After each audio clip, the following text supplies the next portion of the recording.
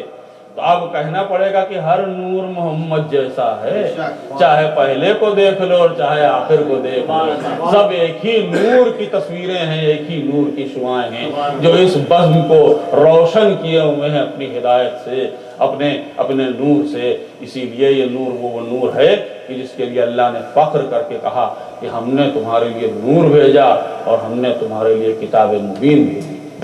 ایک صلوات پڑھیے محمد۔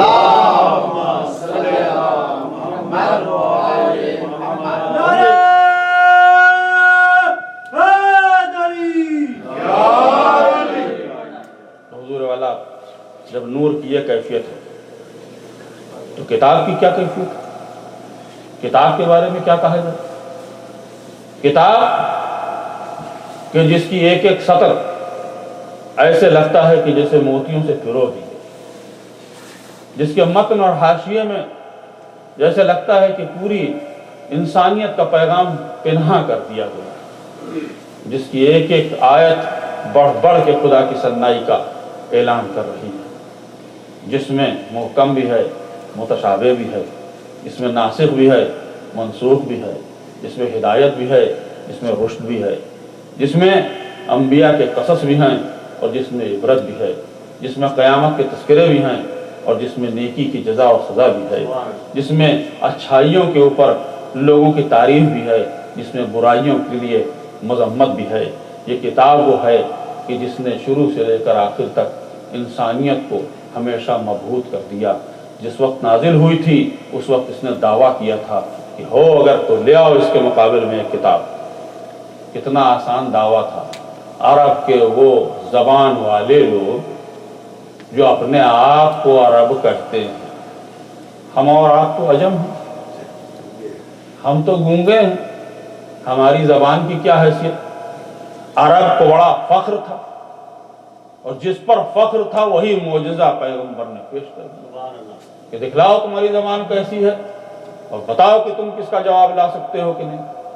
پھر چیلنج کم کیا گیا کہ اچھا پوری کتاب نہیں لا سکتے تو ایک سورے کا بدلہ لے آؤ، مقابل لے آؤ، اور پھر جب وہاں بھی بات نہ ٹھہری تو پھر ایک مختصر سورے کی بات، اِنَّا أَعْطَيْنَاكَ الْكَوْثَرَ، اس سے چھوٹا سورہ ہے ہی نہیں، وہ پیش کر دیا گیا۔ پھر کہا گیا اچھا یہ بھی نہیں تو ایک آیت لے آؤ۔ تو تب سے لے کر کے اب تک وہ چیلنج ہے۔ کتنے پیدا ہوئے بڑے عاقل لوگ، بڑے سمجھدار، ایک سے ایک پیدا ہوئے اس زمانے میں، بوڑھے جوان ہر طرح کے، بڈھے بھی تھے اور جوان بھی تھے، عقلیں ایک سے ایک تھی، لے آتے جواب اس کا کوئی اس کتاب نہ لا سکے۔ کتاب اپنے اندر ایک معجزہ بن کے سامنے آئی اور اس کتاب نے آج تک، سوچئے ذرا کتنی سائنس نے ترقی کی ہے، کتنا ترقی کر کے اس 20 سال میں سائنس کہاں سے کہاں پہنچ گئی۔ ہر روز ایک نئی ترقی، ایک نئی چیز، ہر روز ایک نئی جدت پیدا ہو رہی، نئی ایجادات آ رہی۔ ایسے میں اگر کوئی کتاب ہے جو ابھی بھی چیلنج بنی ہوئی ہے تو بس قرآن ہے، اس کے علاوہ کوئی نہیں۔ کیونکہ سائنس نے جب ترقی کی تو اسکرپچرز کے لیے چیلنج بن گئی، چاہے وہ بائبل ہو اور چاہے وہ تورا ہو، دونوں کے لیے چیلنج ہو گیا۔ سائنس کی ترقی نے ان کی آیات کو جو ان کتابوں میں تھی ہمیشہ کے لیے ختم کر دیا۔ لہذا ایک پورا طبقہ پیدا ہوا مذہبی لوگوں کا کہ جنہوں نے سائنس سے ہی انکار کر دیا۔ آج ایولیوشن کی تھیوری کے اوپر انکار ہے، آج کسی پر انکار ہے، آج کسی پر انکار ہے، آپ یہ نہیں مانتے، یہ نہیں مانتے، اس لیے کہ تمام سائنس کی ایجادات اس کتاب کے مخالف جا رہی ہے، تحریف شدہ۔ صرف ایک کتاب ہے کہ جس کی ابھی بھی چیلنج ویسا ہی باقی ہے کہ ہر روز جب ترقی ہوتی ہے معلوم ہوتا ہے یہ تو پہلے ہی اس کتاب میں موجود تھا. تم نے کون سی نئی بات کر دی ہے اور نئی ایجاد کر دی ہے؟ کتاب تو پہلے ہی کہہ رہی تھی. آپ دیکھتے چلے جائیے آپ کی زندگی میں ہے کبھی آپ نے سنا ہے کہ کوئی نیا ایجاد ہوا ہو اور اس سے قرآن کی کسی آیت کے اوپر حرف آ گیا؟ یہ تو قرآن کا جیسے لگتا ہے کہ ایک نیا باب کھل جاتا ہے نئی ایجاد سے. قرآن ایک نیا سبق دے دیتا ہے کہ تم نے یہ ایجاد کی ہے، ہمارے یہاں پہلے ہی موجود تھا، ہم پہلے پیشن گوئی کر چکے ہیں اس کی. اور تو اور جب اسکرپچرز کی یہ حالت ہو گئی تو کیفیت یہ ہوئی کہ فرانس کا ایک سائنسداں تھا اور اس نے اس قرآن کو کہیں سن لیا اور سننے کے بعد ترجمہ سنا تھا، اصل کتاب نہیں سنی، عربی نہیں سنی. ترجمہ سننے کے بعد اس پر اتنا اثر ہوا کہ وہ مرعوب ہو گیا، اس کتاب سے مبہوت ہو گیا. تو اس نے کہا کہ ایسا ہے. وہ خود ڈاکٹر تھا، فزیشین تھا، اپنے پروفیشن سے ٹائم آف لیا، پتہ کیا کہ یہ کتاب کون سی ہے. بتایا گیا قرآن مجید اسلام مسلمانوں کی کتاب ہے. کہاں نازل ہوئی تھی؟ کہا یہ حجاز میں نازل ہوئی تھی، یعنی مکہ اور مدینہ. اس نے اپنا پروفیشن چھوڑ کے سفر اختیار کیا حجاز کا، کیونکہ وہ جانتا تھا کہ زبان کے ڈائلیکٹس بدلتے رہتے ہیں. ہمارے یہاں جس وطن سے ہم لوگ آئے ہیں وہاں ہر 10 میل پر ڈائلیکٹ چینج ہو جاتا ہے، زبان کا لہجہ الفاظ میں فرق آ جاتا ہے. تو وہ اصل جہاں نازل ہوا تھا وہاں پہنچ گیا اور اس نے وہاں رہ کر کے زندگی گزاری تاکہ وہ وہی زبان سیکھ جائے جو قرآن کی زبان ہے. اور جب وہ اس کو یقین ہو گیا کہ میں اس زبان کو سیکھ گیا ہوں تو اس نے پھر سے قرآن کو پڑھنا شروع کیا. اور اس کے بعد چونکہ وہ سائنٹسٹ تھا، ڈاکٹر تھا، سائنس اس کا شغف تھا، جانتا تھا، ماہر تھا اپنے فن کا، اس نے قرآن کی ان سائنس والی جتنی آیات تھیں ان کی تحقیق کرنا شروع کی. اور اس نے تحقیق کرنے کے بعد یہ نتیجہ نکالا کہ اس پوری دنیا میں اگر کوئی کتاب یہ دعویٰ کر سکتی ہے کہ یہ خدا کی کتاب ہے تو سوائے قرآن کے اور کوئی کتاب نہیں. ایک صلوات پڑھیے محمد.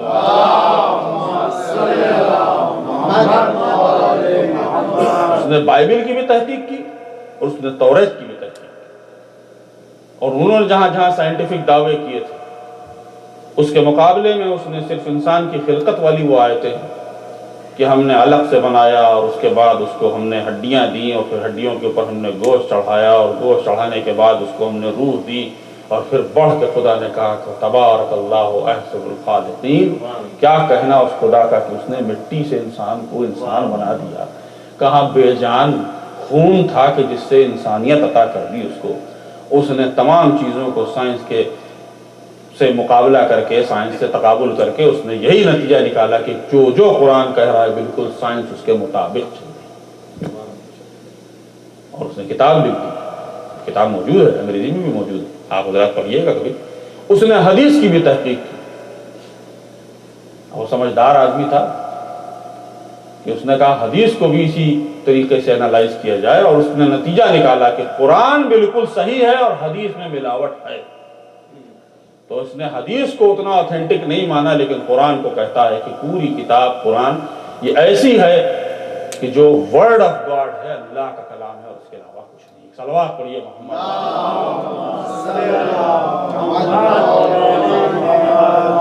ایک دوسرا واقعہ ہے جو ایران کا ہے.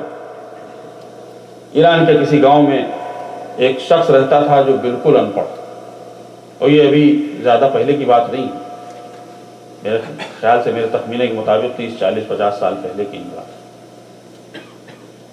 وہ کھیتوں پہ کام کرتا تھا، اس کی کاشتکاریوں بھی اپنے کام کرتا تھا، مزدوری کرتا تھا. صبح کو جب وہ اپنے گھر سے نکلتا تھا اور اپنے کام پر جاتا تھا کھیت، تو راستے میں ایک امام زادے کی قبر پڑتی تھی. وہ چلتا تھا اور درمیان میں جب قبر آتی تھی تو اپنے جو اوزار سامان، لکڑی کا گٹھر جو ہوتا ہے مزدور کا، وہ رکھ دیتا تھا. ادب سے قبر پر امام زادے کی جاتا تھا اور چونکہ پڑھا لکھا نہیں تھا تو اپنی زبان میں جیسے بھی سلام کرتا تھا، تعظیم کرتا تھا، وہ کلمات انجام دیتا تھا۔ مسلسل اس نے یہ کام کیا کہ جانے میں بھی یہ کام کرتا تھا اور کام سے جب پلٹ کے آتا تھا تو بھی یہی کام انجام دیتا تھا۔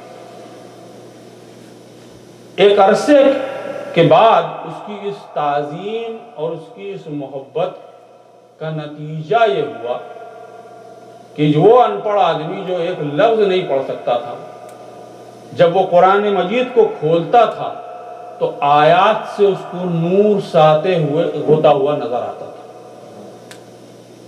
یہ ایک بہت بڑا معجزہ تھا کہ اللہ نے اس کو یہ اس کی نیکی کی جزا عطا کی کہ یہ شخص پڑھ نہیں سکتا لیکن آیات جو اللہ کا کلام ہے اس سے اس کو نور آتا ہوا دکھائی دیتا ہے۔ اس کے اس دعوے کی پھر اس تحقیق کی گئی، اس کے سامنے قرآن رکھا گیا، اس نے پڑھا، اور ہوتے ہوتے بات یہ مراجع کرام تک پہنچ گئی، تو لہذا اس کو وہاں بلایا گیا، قم، اور جب وہ وہاں پہنچا ہے تو اس کے سامنے قرآن مجید رکھا گیا، اس نے ہاتھ کے اشارے سے بتایا کہ یہ آیت قرآن ہے۔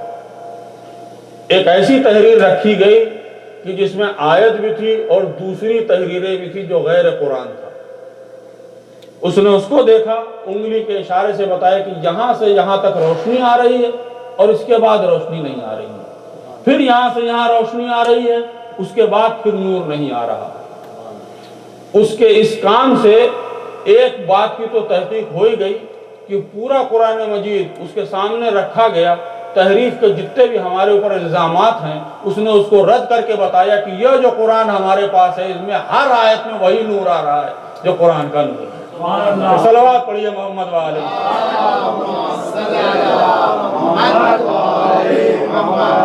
معجزہ دیکھیں آپ اس قرآن کا کہ وہ انسان کی جو بالکل جاہل ہے، جو بالکل پڑھ نہیں سکتا، الفاظ سے واقف بھی نہیں ہے، لیکن قرآن سے آنے والے نور کو پہچان سکتا ہے۔ تیسرا واقعہ اور سن لیجئے مختصراً، اور آپ کی زحمت تمام، کیونکہ قرآن کا تذکرہ ہو رہا ہے۔ یہیں امریکہ میں ایک شخص مصر کا آیا اور وہ رہنے لگا، ایگریکلچرل سائنٹسٹ تھا، سائنس سے اس کا شغف تھا، بہت محبت تھی، یہاں آیا اور یہاں پر وہ کام کرنے لگا۔ یہ 70s کی بات ہے، ابھی کمپیوٹر ایجاد ہو چکا تھا۔ چونکہ وہ مصر کا رہنے والا تھا، عربی داں تھا، تو لہٰذا تھوڑے دنوں کے بعد اپنی فیملی کو بھی یہاں لے آیا، بچے بھی اس کے تھے، ان کو وہ قرآن پڑھانے لگا۔ اور جب وہ قرآن پڑھایا اس نے تو ہم اور آپ تو پڑھ کے نکل جاتے ہیں، جو عربی داں ہیں وہ قرآن کے الفاظ کے معنی بھی سمجھتے ہی جاتے ہیں، جیسے جیسے پڑھتے ہیں، ویسے ہی جیسے آپ اردو کی تحریر کو پڑھیے یا انگریزی پڑھیے۔ بچوں نے قرآن پڑھنا شروع کیا تو پہلے ہی مقابلہ حروف مقطعات سے ہو گیا، الف لام میم، الف لام را، الف لام میم صاد، یہ جو حروف مقطعات ہیں ان کے بارے میں بچوں نے پوچھا باپ سے کہ یہ کیا؟ اب چونکہ یہ اللہ کا کلام ہے اور خدا کا کلام ہے تو اس کے اندر کوئی چیز عبث تو ہے نہیں، لیکن اس کے معنی بھی باپ کو نہیں معلوم۔ عجیب مشکل ہو گئی، تو اس نے اپنے بیٹوں کو تو ڈانٹ دیا کہ چلو چلو یہ تمہارے مطلب کی چیزیں آگے پڑھو، اس نے آگے پڑھنا شروع کر دیا۔ لیکن باپ کو یہ چیز کھٹک گئی کہ آخر اگر یہ کلام خدا ہے تو اس میں یہ چیزیں کیوں ہیں، حروف مقطعات کیا ہیں اور اس کے معنی کیا ہیں؟ اور اس کے پیچھے پڑ گیا وہ۔ اور آپ یہ سمجھ لیجئے کہ جب کوئی شخص بھی کسی بھی اس طرح کی چیز کے پیچھے پڑ جاتا ہے، اس کی تحقیق کرنا شروع کر دیتا ہے، تو آخر میں ہوتے ہوتے ایک سچویشن ایسی آ جاتی ہے کہ اللہ کی طرف سے اس کو ہدایت مل ہی جاتی ہے۔ یہی سائنٹسٹ کا بھی ہوا ہے، بڑے بڑے سائنٹسٹ نے اسی طریقے سے تجربات میں کامیابی حاصل کی ہے، اس نے حاصل کر دی۔ یعنی وہ ایک سورہ پڑھ رہا تھا، سورہ مزمل، جہاں پر تذکرہ ہوا، اور اس نے یہ دیکھا کہ قرآن کے 19 سورے ہیں جن میں حروف مقطعات، اور پھر وہ سورہ یعنی 19 نمبر اس کو کچھ ملا ایسا کہ جس سے لگا کہ یہ اس کا کوئی تعلق قرآن سے ضرور ہے۔ بسم اللہ الرحمن الرحیم، اس میں 19 الفاظ، اسی طریقے سے 19 کا ایک سلسلہ اس کو ملتا چلا گیا۔ آخر میں سورہ مزمل پر جب پہنچا تو وہاں بھی تذکرہ تھا کہ ہم نے جہنم پر 19 فرشتوں کو معین کر رکھا ہے، اور یہ 19 کا جو نمبر ہے یہ اہل ایمان کے لیے ان کے ایمان کی تازگی کا باعث ہے، ان کے ایمان کی زیادتی کا باعث ہے، لیکن اہل کتاب کے لیے بہت بڑا چیلنج ہے۔ تو 19 سے چونکہ اس کو ایک ربط مل گئی تو اس نے پوری قرآن میں یہ تحقیق کرنی شروع کی۔ کمپیوٹر اس کے پاس تھا، کمپیوٹر کی ایجاد ہو چکی تھی، اس نے تمام آیتوں کو اس میں ڈالنا شروع کیا، اور وہ اس نتیجے پر پہنچا کہ جس سورے کی ابتدا حروف مقطعات سے ہوئی ہے ان میں جو حروف استعمال ہوئے ہیں، مثلا الف لام میم، تو اس نے گنا کہ الف لام اور میم اس سورے میں کتنی مرتبہ استعمال ہوا، اور اس کو اس نے جوڑ لیا، اور نتیجہ یہ نکلا کہ جو نمبر آیا وہ 19 سے ڈیویزیبل تھا۔ یہ ایک نئی جہت اور ایک نیا راز قرآن کا سامنے آ گیا، اور بہت سی اس طرح کی ریلیشن شپ 19 سے نکل آئی۔ اس شخص کا نام رشاد خلیفہ ہے، آپ چاہیں انٹرنیٹ پر تلاش بھی کر سکتے ہیں، لیکن گمراہ نہ ہوئیے گا۔ بہرحال ایک ایسی تحقیق تھی جو اب تک کسی کے سامنے نہیں آئی تھی، اس نے اہل کتاب کے سامنے بھی رکھ دی اور پوری دنیا کے سامنے رکھ دی، اور ایک نیا انکشاف قرآن کا سب کے سامنے آ گیا، اور ایک بہت بڑا چیلنج ہو گیا۔ بڑی تعریفیں ہوئی اس کی، اسلامی دنیا میں بڑی تعریفیں ہوئی، لیکن خدا جس کو ہدایت پہ رکھے اور جو شخص تکبر نہ کرے وہی کامیاب ہوتا ہے۔ کچھ دنوں کے بعد ان کو یہ تکبر پیدا ہو گیا کہ میں نے اتنا بڑا کام کر لیا، اپنی نبوت کا دعویٰ کر بیٹھے۔ تو نتیجہ یہ ہوا کہ وہی اسلام، وہی مسلمان جو اس کے بڑے چاہنے والے تھے اس کے دشمن بن گئے، اور آخرکار اس کا قتل کر دیا گیا، مار دیا گیا۔ تو 19 کا بہرحال ایک سلسلہ تو وہ دے کے چلا گیا۔ اب چونکہ ہم قرآن کو علیحدہ مانتے نہیں، قرآن کے ساتھ اہل بیت کو مانتے ہیں، جیسے یہ ویسے وہ صامت یہ ناطق، قرآن اور اہل بیت پیغمبر نے کہا ہے ہمیشہ ساتھ رہیں گے، حتیٰ یہ کہ مجھ سے حوض کوثر پہ ملیں گے۔ تو اگر 19 کا تعلق اس قرآن سے ہے تو 19 کا تعلق ان اہل بیت سے بھی تو ہونا چاہیے۔ تو آئیے ذرا سا تھوڑا سا آپ سو رہے ہیں، ایک صلوات پڑھیے اور میں آپ کی زحمت کو تمام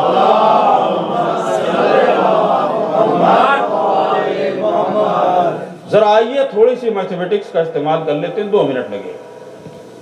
جب 19 کا ایک رابطہ قرآن سے ہے تو 19 کا رابطہ اہل بیت سے بھی ہونا چاہیے۔ اب یہ ہم لوگوں کی تحقیق، ذرا گننا شروع کرتے ہیں کہ کتنے الفاظ ہیں اہل بیت کے نام میں۔ پہلا نام ہے محمد صلی اللہ علیہ وآلہ وسلم، 4 میم ہے میم دال، کتنے ہوئے؟ 4 گنتے رہیے گا۔ دوسرا نام ہے جناب علی مرتضیٰ، علی، عین لام یہ، کتنے ہوئے؟ 7 ہو گئے۔ اس کے بعد ہے نام فاطمہ، کتنے ہوئے؟ فے الف توے میم ہے، 5 وہ ہو گئے، 12۔ اور اس کے بعد ہے حسن، کتنے ہیں اس میں؟ 3، 12 اور 3 15۔ حسین میں کتنے ہوئے؟ 4۔ 19 پنجتن کے نام میں بھی ہم کو مل گئے۔ اب اگر دنیا کہے کہ قرآن اور اہل بیت جدا ہیں تو ہم یہاں بھی دیکھتے ہیں اتنی مماثلت ہے کہ اگر 19 کا ایک رشتہ اس قرآن سے بھی ہے تو 19 کا رشتہ اہل بیت علیہ السلام سے بھی ہے۔ ایک صلوات پڑھیے محمد۔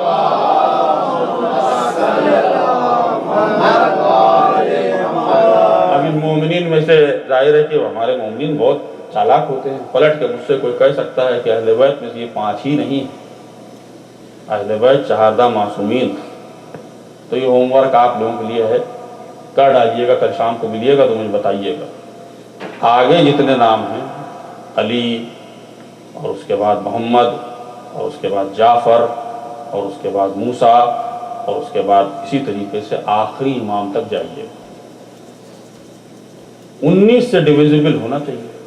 آخر میں جب آخری امام کا نام آپ لکھیں گے تو ان کا نام بھی پیغمبر کا ہی نام ہے، محمد صلی اللہ علیہ وآلہ وسلم۔ جب ان سب کو گن لیں گے آپ تو پھر بھی 4 کی کمی رہ جائے گی، اور وہ تبھی پورا ہوگا جب اس کے آگے آپ المہدی یا قائم نہ لگا دیں۔ تو معلوم یہ ہوا کہ اہل بیت کے نام میں بھی سب کی ان حروف کو گن بھی لیجئے تب بھی وہی مماثلت ہے جو اہل بیت اور قرآن میں ہے، چاہے وہ اب گنتی سے جائیے اور چاہے وہ آیتوں سے ان کی شناخت کر لیجیے۔ ایک صلوات پڑھیے محمد۔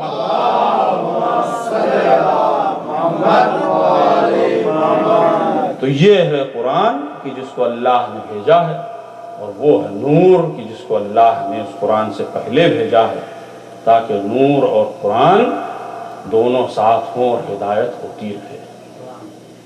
اب آپ اندازہ کر لیجئے کہ اگر کوئی نور کے ساتھ زیادتی کرنے کی کوشش کرے تو خداوند عالم نے اس نور کے شمع کے لیے فانوس کا بھی انتظام کیا ہوا ہے۔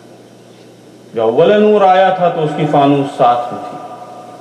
کربلا میں جب نور آیا تو تنہا نہیں آیا، فانوس کو بھی اسی فانوس نے اللہ کی بارگاہ میں دعا کر کے کہا کہ پروردگار، حسین کا ایک ناصر چاہیے جو کربلا میں حسین کی نصرت کرے اور میری نیابت کرے۔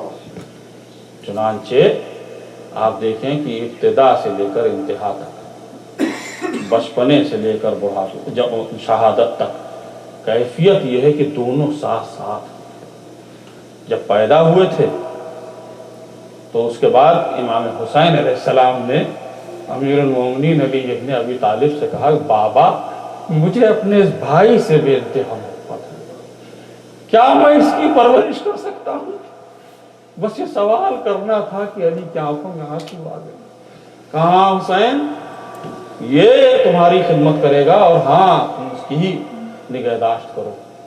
چنانچہ آغوش زینب اور آغوش حسین کے پروردہ عباس۔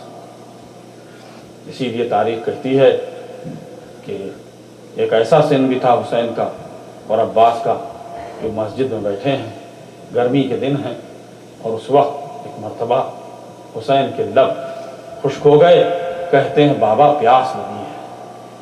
سب بیٹھے تھے اس بزم میں، حکم دیا گیا کہ جاؤ قمبر ان کے لیے پانی لے آؤ۔ قمبر چلے پانی لینے کے لیے، لیکن اس سے پہلے کہ قمبر پانی لے کے آتے، عباس کمسنی کے عالم میں سر پہ کاسا لیے ہوئے آئے تھے جس میں پانی تھا۔ بچپنا تھا، دوڑتے ہوئے آئے ہوں گے، لہٰذا وہ پانی چھلک کے عباس پر گر بھی گیا تھا کچھ۔ بس یہ منظر ایک مرتبہ امیر المومنین نے دیکھا، آنکھوں سے آنسو جاری ہو گئے۔ آج میرا یہ شیر، آج میرا یہ بیٹا پانی لایا ہے، لیکن کل ایک ایسی کیفیت ہوگی کہ حسین پانی کے لیے پیاسے ہوں گے، یہ دریا پر جائے گا اور اپنے بازو قلم کرا دے گا، لیکن پانی حسین تک نہ پہنچ سکے گا، میرا بیٹا پیاسا رہے گا۔ وہ پوری کربلا کی تصویر علی کی آنکھوں میں آ گئی۔ میں کہوں گا کہ عباس کی شجاعت، عباس کی جنگ، اور عباس کو اگر جنگ کرنے کا موقع ملتا تب دنیا دیکھتی کہ پیاسا بنی ہاشم کا شیر کس طریقے سے جنگ کرتا ہے۔ لیکن کیفیت یہ ہے کہ پورے راستے حسین کے غلام بنے ہوئے ہیں، ہر موقع پر آقا کی خدمت میں موجود ہیں۔ جب حکم دیا جاتا ہے وہ کام انجام دیتے ہیں۔ جب کہا گیا کہ خیام کو ہٹا دیا جائے، عباس ایک مرتبہ بکھر گئے۔ انہوں نے کیا ہمیں مظلوم سمجھا ہوا ہے یا میرے آقا کو مظلوم سمجھا ہوا ہے؟ ہرگز ایسا نہ ہوگا۔ عباس نے ایک مرتبہ اپنی شمشیر اٹھا لی، بس یہ سننا تھا کہ یہ خبر اندر خیمے میں پہنچ گئی، زینب کو مل گئی۔ حسین نے زینب سے جا کے کہا عباس بپھر گئے ہیں، عباس کو سنبھالنا مشکل ہے، اس لیے کہ میں نہیں چاہتا ہوں کہ یہ جنگ پانی کی وجہ سے ہو۔ اے زینب، تم عباس کو بتاؤ کہ صبر کریں اور اس وقت خیموں کو ہٹا لیں۔ بس یہ حسین نے جا کے زینب سے کہا تھا۔ زینب نے کہلوایا کہ عباس، تم کو ثانیہ زہرا نے بلایا ہے۔ بس چلے آئے خیمے میں، آ کر اپنے زانو ادب طے کیا، شہزادی کوئی حکم ہے؟ اور جواب یہ ملا کہ عباس، جو حسین چاہتے ہیں وہ ہوگا۔ دیکھو عباس، پانی کے لیے جنگ نہ ہو، لہذا ہم کو اپنے خیمے ہٹا لینے چاہیے۔ سر جھکا کر کے خیمے سے باہر نکل آئے۔ شہزادی کا حکم ہے تو بھلا عباس کیوں کر بولے؟ ہاں، خیمے ہٹا لیے گئے، لیکن ذرا سوچئے کہ اس شجاع اور بہادر کے دل پر کیا گزری ہوگی۔ مسلسل یہی ہوتا رہا، کبھی کوئی حسین کو تانے دیتا تھا، کبھی کوئی حسین کو کچھ کہہ دیتا تھا۔ عباس کے دل پر کیا گزر جاتی تھی ہوتے ہوتے شہادت کی منزل ہے۔ عزیزو، مجھے شہادت نہیں پڑھنی ہے، شہادت کی تاریخ ہے جس دن شہادت پڑھوں گا میں، لیکن بس شہادت کے وہ گوشے آپ کی خدمت میں پیش کرنا چاہتا ہوں کہ جن کو آپ سن لیں اور آپ سمجھ جائیں گے کہ کس قسم کی شہادت تھی۔ ایک عرصہ گزرنے کے بعد وہی حضرت ابوالفضل عباس کا روضہ ہے کہ جس کو جو بوسیدہ ہو گیا ہے۔ علامہ مہدی بحر العلوم اس وقت اس روضے کے تمام تعمیرات میں شامل تھے اور اس کے متولی تھے، لہٰذا انہوں نے ایک معمار کو بلایا اور اس کو دکھلا رہے تھے کہ روضے میں تعمیر کہاں کی جائے گی۔ ہوتے ہوتے ایک مرتبہ مہدی بحر العلوم اس معمار کو لے کر چلے گئے ہیں تہخانے میں جا کر انہوں نے بتانا شروع کیا کہ دیوار پر کیا کام ہونا ہے، کہاں کیا کام ہونا ہے۔ وہ گفتگو کرتے جا رہے تھے اور یہ معمار تھا کہ جو قبر کی طرف دیکھتا جا رہا تھا اور دیکھ کے متوجہ نہ تھا۔ وہ بتاتے جا رہے ہیں یہاں یہ کام ہونا ہے، یہاں یہ کام ہونا ہے، یہاں ایسے بننا ہے، یہاں ایسے ہونا ہے، یہ کام کیا جائے گا۔ وہ سنتا تو ضرور جا رہا ہے، نظر جو ہے اس کی نظریں حضرت عباس کی قبر کی طرف ہیں۔ جب آقا نے پوری گفتگو کر لی تو ایک مرتبہ پلٹ کے عجب سوال کرتا ہے کہ آپ لوگ پڑھتے ہیں مجلس میں اور ہم نے سنا ہے فضائل ابوالفضل عباس اور مصائب میں کہ آپ اتنے لہیم شہیم تھے کہ جب گھوڑے پہ سوار ہوتے تھے تو پیر زمین پر خط کرتے تھے۔ اتنے لہیم شہیم بدن کے جب عباس تھے تو میں دیکھتا ہوں کہ قبر تو بہت چھوٹی ہے۔ بس یہ کہنا تھا کہ مہدی بحر العلوم اپنے آپ کو سنبھال نہ پائے، سر لے کر کے دیوار پر مارنا شروع کر دیا۔ جیسے ہی سر کو مارا معمار پریشان ہو گیا، اتنا بڑا عالم اور اس کیفیت میں اس نے ہاتھ جوڑ لیے۔ آقا میں نے کوئی غلطی تو نہیں کی؟ کہا نہیں تو نے غلطی نہیں کی ہے، لیکن تو نے ایک ایسا مصائب کا گوشہ کھول دیا ہے کہ میں سوچ کر تڑپ گیا ہوں۔ اس نے پوچھا آقا کیا ہوا؟ میں نے کیا کہا؟ کہا کہ تو نے قبر کو دیکھ کر کہا کہ قبر بہت چھوٹی ہے۔ ارے تو جانتا ہے عباس کے جسم کو ٹکڑے ٹکڑے کر دیا گیا تھا۔ جناب سجاد نے ایک چٹائی میں عباس کے جسم کو لپیٹ کر سپرد خاک کیا تھا۔ یہ قبر ویسی نہیں ہے، اس میں عباس کے جسم کے ٹکڑے ہیں۔ عزیزو، عباس کے جسم کا یہ حال، اور اس کے بعد جب لٹا ہوا قافلہ یزید کے پاس پہنچا ہے تو عجب کیفیت تھی۔ وہاں تبرکات پیش کیے جا رہے تھے۔ آخر میں تبرکات پیش کرتے کرتے وہ علم پیش کیا گیا جو عباس نہر میں لے کے گئے تھے۔ عزیزو، علم کی عجب کیفیت تھی، آپ سن سکیں گے۔ ارے وہ علم جیسے لگتا تھا کہ سیاہی کے کانٹے کی طرح اس پر تیر پیوست تھے۔ بس وہ دستہ جہاں عباس نے علم کو پکڑا ہوا تھا، جہاں ہاتھ تھا جناب ابوالفضل عباس کا، وہاں تیر نہ تھا۔ یزید نے دیکھا، دشمنان اہل بیت نے دیکھا۔ اب آپ اندازہ کیجئے، وہ حیرت میں آ گئے کہ اتنے تیر جب علم پہ تھے تو عباس کے ہاتھ پہ کتنے تیر ہوں گے۔ ارے چلی چلی تھا وہ ہاتھ جس پر تلوار ماری گئی۔ جب ہاتھ کٹا ہے کہتے ہیں واللہ ان قطعتم یمانی، ارے تم اگر میرا بایاں دایاں ہاتھ کاٹ بھی دو گے تو بھی میں اپنے آقا کی نصرت سے باز نہ ہو جاؤں۔ الا لعنت اللہ علی قوم الظالمین والسلام الذین ظلموا انقلبوا انا للہ وانا الیہ راجعون۔ پالنے والے اس عبادت کو قبول فرما، پالنے والے ہم سب کو نیک اعمال کی توفیق عطا فرما، پالنے والے وفا عباس کا صدقہ ہے تمام مومنین کی مشکلات کو آسان فرما۔ جو لوگ باب الحوائج سے حوائج رکھتے ہیں، پالنے والے باب الحوائج کی عظمت کے صدقے میں ان کی حاجات کو سن لے۔ پالنے والے ہم سب کو روضہ حضرت ابوالفضل عباس تک پہنچا دے۔ پالنے والے ان کے غلاموں میں ہمارا شمار کر دے۔ پالنے والے ان کی وفا کے صدقے میں ہم سب کو قلعہ ولایت محمد و آل محمد میں جگہ عطا فرما۔ پالنے والے عباس کی بہن کے روضے کی حفاظت فرما، ان کے بھتیجی کی روضے کی حفاظت فرما، تمام مقامات مقدسہ کی حفاظت فرما۔ ربنا تقبل منا انک انت السمیع العلیم۔